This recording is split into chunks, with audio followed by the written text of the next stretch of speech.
Assalamualaikum warahmatullahi wabarakatuh. Perkenalkan, nama saya Indra Yuda Putra Motalu, bisa dipanggil Indra. Assalamualaikum warahmatullahi wabarakatuh. Kenalkan, nama saya Rahmatia Hansen Fioronu, biasa dipanggil Fian. Pada kesempatan kali ini kami akan menjelaskan tentang Analisis ulangan harian pembelajaran remedial. dan penilaian. Sebelum masuk ke materi tentang analisis ulangan harian, mengapa sih di dunia ini pendidikan ini perlu dilakukan analisis ulangan harian, terutama di kurikulum ini? Karena rendahnya kemampuan matematis pendidikan sangat mempengaruhi dalam keberhasilan belajar matematika mereka. Kebanyakan siswa-siswa yang belum berhasil mencapai batas ketuntasan minimal disebabkan karena ketidakmampuan mereka menyelesaikan soal-soal ulangan yang diberikan pada tahapan perhitungan matematis. Oleh sebab itu, kurikulum yang baik dan proses pembelajaran yang benar perlu didukung oleh sistem analisis ulangan harian yang baik, juga terencana dan berkesinambungan. Pedoman ulangan harian ini dapat berfungsi sebagai acuan pendidik dalam melaksanakan penilaian pencapaian kompetisi pendidik, laporan kemajuan hasil belajar, dan perbaikan proses belajar. Yang dimaksud dengan ulangan harian adalah suatu kegiatan yang dilakukan oleh siswa atau peserta didik untuk mengukur kompetensi peserta didik. Dalam hal ini, untuk mengetahui tingkat pencapaian kompetisi seseorang, guru hendaknya melakukan penilaian melalui tes dan non-tes. Penilaian tes terdiri dari tes lisan, tes tertulis, sedangkan untuk penilaian non-tes terdiri dari penilaian sikap, minat, motivasi, dan lain sebagainya. Tujuan dari ulangan harian itu sendiri yaitu untuk mengetahui kemajuan pembelajaran peserta didik, melakukan perbaikan pembelajaran pada KD yang tidak mencapai ketuntasan, dan menentukan keberhasilan belajar peserta didik kepada satu atau lebih KD yang sebagai dasar pelaksanaan remedial dan pengayaan. Yang dimaksud dengan analisis ulangan harian adalah cara yang digunakan oleh guru untuk mengidentifikasi kenyataan yang sebenarnya dari suatu keterampilan, struktur-struktur yang baik yang akan diajarkan oleh seorang kepada peserta didik. Ada 4 langkah untuk menganalisis ulangan harian. Langkah pertama yaitu mintalah penjelasan kepada orang yang menguasai dan dapat melakukan keterampilan itu untuk diamati pada saat ia melakukan keterampilan itu.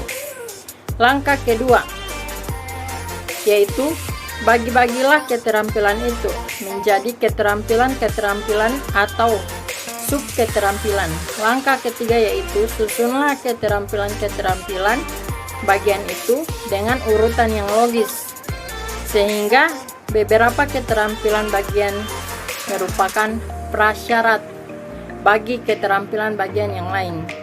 Langkah keempat adalah buatlah rancangan strategi untuk mengajarkan setiap keterampilan bagian itu dan kemudian mempersatukan menjadi keterampilan kompleks yang utuh. Adapun format analisis ulangan harian adalah sebagai berikut. Selanjutnya akan dijelaskan oleh rekan saya yaitu Rahmatia Hansen Fioronu. Remedial diperlukan bagi peserta didik yang belum mencapai kriteria ketuntasan minimal yang ditetapkan dalam rencana pelaksanaan pembelajaran. Pembelajaran remedial adalah suatu proses pengajaran yang dilakukan oleh semua guru yang terkait kepada peserta didik, khusus yang belum mencapai ketuntasan dalam belajar, dengan cara memperbaiki seluruh masalah atau kesulitan dalam belajar yang dihadapi peserta didik untuk mencapai tujuan pembelajaran. Ciri-ciri dari pembelajaran remedial adalah bersifat diferensial, jadi disesuaikan dengan jenis dan latar belakang kesulitan belajar yang dihadapi oleh peserta didik. Salah satu tujuan dari pembelajaran remedial adalah untuk mengoreksi atau mengubah cara maupun pola dalam proses pembelajaran ke arah yang lebih baik. bentuk kegiatan dalam pelaksanaan pembelajaran remedial, yaitu yang pertama, mengajarkan kembali atau retouching. Dilakukan dengan jalan mengajar kembali materi apa yang telah dipelajari terhadap peserta didik yang masih belum menguasai pelajaran tertentu. Dan yang kedua, tutorial, yaitu dengan bimbingan pembelajaran dalam bentuk pemberian bimbingan bantuan yang diperlukan petunjuk, arahan, dan motivasi kepada siswa secara efektif dan efisien. Yang ketiga, memberikan pekerjaan rumah atau PR. Jadi melalui pekerjaan rumah tersebut diharapkan peserta didik dapat kembali membuka catatannya, lalu mempelajarinya dan menyelesaikan pekerjaan rumah tersebut.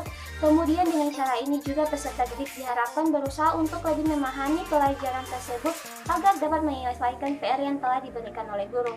Dan yang keempat, yaitu dengan membentuk diskusi kelompok. Dengan peserta didik membentuk kelompok 5-10 orang untuk mendiskusikan suatu masalah atau persoalan-persoalan yang dianggap sulit, dan melalui diskusi ini diharapkan peserta didik dapat mudah untuk memecahkan suatu masalah atau materi yang dianggap sulit. Dan yang kelima, yaitu dengan penggunaan lembar kerja. Dengan penyediaan lembar kerja yang diberikan oleh guru kepada peserta didik dan dilakukan untuk dibawa pulang ke rumahnya masing-masing dengan tujuan agar peserta didik dapat kembali dan lebih mengerti tentang materi yang disampaikan oleh guru kepadanya. Dan yang terakhir adalah dengan penggunaan alat-alat audio visual. Jadi pembelajaran remedial itu juga dapat menggunakan alat-alat audio visual atau media.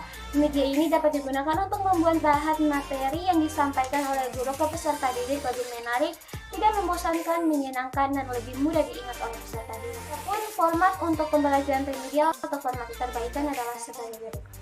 Latar belakang mengapa adanya program pengayaan, yaitu dikarenakan di setiap kelas itu terdiri dari siswa-siswa yang kemampuannya berbeda-beda, jadi tidak dapat disamaratakan.